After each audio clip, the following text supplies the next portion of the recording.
নুরুল হক নূর কি জাতীয় পার্টির সাথে সংঘর্ষ করতে গিয়ে আহত হয়েছিলেন? তাহলে কিভাবে এই পত্রিকাগুলো এই নিউজটা করলো? ঠিক আজকে যে কথাগুলো এখানে বলবো, ঢাকা বিশ্ববিদ্যালয়ের একজন শিক্ষার্থী হিসেবে, বাংলাদেশের একজন নাগরিক হিসেবে এই দেশে ঘটে যাওয়া প্রত্যেকটা অন্যায় অবিচারের প্রতিবাদ করেছি।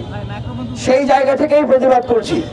উনি ডাকসুর সাবেক একজন ভিপি, উনার উপরেও গতকালকে যেভাবে করে হামলা করা হলো, আর পত্রপত্রিকাগুলোতে কিছু পত্রপত্রিকা ছাড়া বাকি পত্রপত্রিকাগুলোতে যেভাবে করে নিউজ করা হলো, তার মানে এখন তো আমাদের আর বুঝতে বাকি নাই যে আসলে গতকালকে যে হেডলাইন গুলো হয়েছে, যারা মেরেছে হেডলাইন গুলো তারাই করিয়েছে। আমরা স্পষ্টভাবে বলতে চাই, এক সময় এই ঢাকা বিশ্ববিদ্যালয়ের রাজু ভাস্কর্য থেকে আমরা বক্তব্য দিতাম, তখন ছাত্রলীগের নেতারা যাইতো আর হাসতো। আওয়ামী লীগের লোকরা বলতো, তোমরা কি পাগল হয়ে গেছো? তোমরা আওয়ামী লীগের বিরুদ্ধে লেগেছো, আওয়ামী লীগকে তোমরা দেশ ছাড়া করবা। আজকে আবারও বলছি, যারা এই অভ্যুত্থান তার বিপরীতে যাবেন, অভ্যুত্থানের চেতনার বিপরীতে যাচ্ছেন, খাপড়ি মেরে আছে এই অভ্যুত্থানকে নস্যাৎ করার জন্য, তাদের উদ্দেশ্যে সাবধান বাণী করে নিতে চাই, আপনাদেরকেও আমরা দেখে নেব। গতকালকে হামলার সময় সেখানে বলা হয়েছে যে জুলাই ভরে দেবে, তার মানে বুঝেছেন? আপনাদেরকে বুঝতে কোনো বাকি আছে? যারা সেখানে হামলা করেছে তাদের ভিতরে এমন লোকরা ছিল যাদের জুলাই যোদ্ধাদের উপরে আক্রোশ, জুলাই যোদ্ধাদেরকে যারা দেখতে পারে না, সহ্য করতে পারে না। আর যারা নির্দেশ দিয়েছিল এই হামলা করার, তাদের সাহস ছাড়া তো তারা এই ধরনের হামলা করতে পারতো না, পারতো? গতকালকের হামলার নির্দেশ কোথা থেকে এসেছে, কারা দিয়েছে, সেটা আপনারা বের করবেন, সেটা বের করতে হবে। আরেকটা পয়েন্ট বলি, পুলিশ, সেনাবাহিনী, আইন শৃঙ্খলা বাহিনী, যাই বলি, একটা কোথাও যদি কোনো মিটিং মিছিল হয়, তারা যদি সেটাকে ডিসপার্স করতে চায়, ভাই কারো মাথায় বাড়ি দেয়, কারো নাকে বাড়ি দেয়, কারো চোয়ালে বাড়ি দেয়, কাউকে মাটিতে ফেলে এইভাবে করে সাপের মতো করে মারে, তাহলে ওনারা কিসের ডিসপার্স করতে আসছে? ওনারা আসছে এখানে শেখ হাসিনার এজেন্ডাকে বাস্তবায়ন করে। বাংলাদেশকে নিয়ে নতুন করে ষড়যন্ত্রের খেলা শুরু হয়েছে।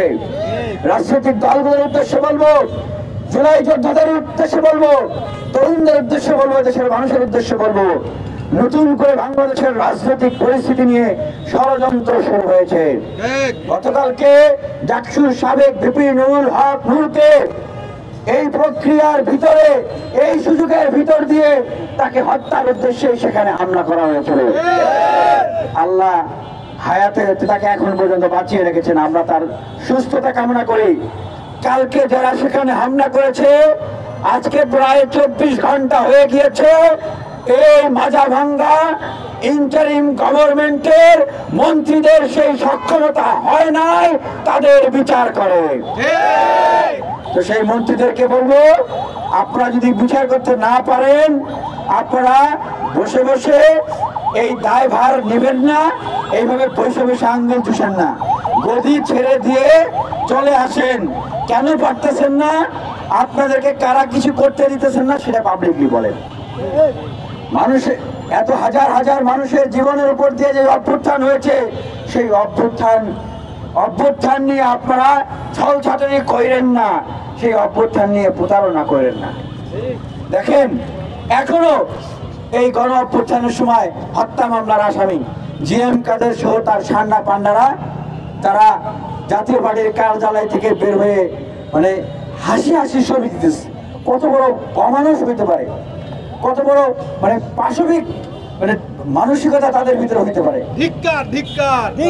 বাংলাদেশের মানুষের কাছে স্পষ্টভাবে বলতে চাই, আগামী জাতীয় নির্বাচনে এই জাতীয় পার্টি যারা আওয়ামী লীগকে বাঁচিয়ে রেখেছিল, জিয়ে রেখেছিল, তাদেরকে দিয়ে রয়ের প্রেসক্রিপশনে ভারত থেকে এই শেখ হাসিনা আওয়ামী লীগ হয়ে ফিরে আসতে চায়। আমরা সেই স্বপ্ন সফল হতে দেব না। আমরা সেনাবাহিনীর উদ্দেশ্যে বলবো, আমরা বাংলাদেশের প্রত্যেকটা ক্রান্তি লগ্নে আপনাদেরকে জনগণের পক্ষে, দেশের পক্ষে অবস্থান নিতে দেখেছি। আপনারা স্বাধীনতার সার্বভৌমত্বের অতন্ত্র প্রহরী, আপনাদের প্রতি আমাদের সেই সম্মান এবং ভালোবাসা আছে। কিন্তু গতকালকে ঘটনার পরে আইএসপিআর থেকে যে বিবৃতি দেওয়া হয়েছে, সেখানে বলা হয়েছে মব ভায়োলেন্সকে তারা বন্ধ করার জন্য, নিয়ন্ত্রণ করার জন্য তারা বদ্ধপরিকর, আরো কঠোর হবে তারা। নুরুল হক নূরকে মেরে, নাক ভেঙে, চোয়াল ভেঙে, তার মস্তিষ্কে রক্তক্ষরণ করে তাকে আইসিইউতে পাঠিয়ে আপনারা কিভাবে মব ভায়োলেন্স নিয়ন্ত্রণ করতেছেন? এই প্রশ্নটা আমি সেনাবাহিনীর উদ্দেশ্যে রাখলাম। আমি দেশপ্রেমিক সেনাবাহিনীর উদ্দেশ্যে বলতে চাই, আপনাদের কাছে উত্তর চাই ভাই, আপনাদের কাছে উত্তর চাই। এইভাবে মানুষকে মেরে, একজন জুলাই যোদ্ধাকে মেরে আপনারা কিভাবে মব ভায়োলেন্স নিয়ন্ত্রণ করতে চান? উনি কি জাতীয় পার্টির কার্যালয়ের সামনে গিয়ে কাউকে মারতেছিল, না উনি আপনাদের উপরে হামলা করেছে? উনি একজন পরিচিত নেতা, জনপ্রিয় নেতা, ওনাকে বাংলাদেশের সকল মানুষ চেনে, আপনারাও চেনেন। তাহলে ওনার মাথার উপরে কিভাবে বাড়ি দেন? এই প্রশ্নের উত্তরটা আপনাদের কাছে চাই। এই তরুণদের পক্ষ থেকে, জুলাই যোদ্ধাদের পক্ষ থেকে আপনাদের কাছে আমরা এই প্রশ্নের উত্তরটা চাই। আর সরকারের উদ্দেশ্যে বলতে চাই যে এই যে তরুণদের যে সেন্টিমেন্ট, তরুণদের যে চোখের জল, তরুণদের যে তীব্রতা, এটাকে যদি আপনারা উপলব্ধি করতে এখনো ভুল করেন, তাহলে আপনাদেরকে হয়তো বড় মাসুল দিতে হবে।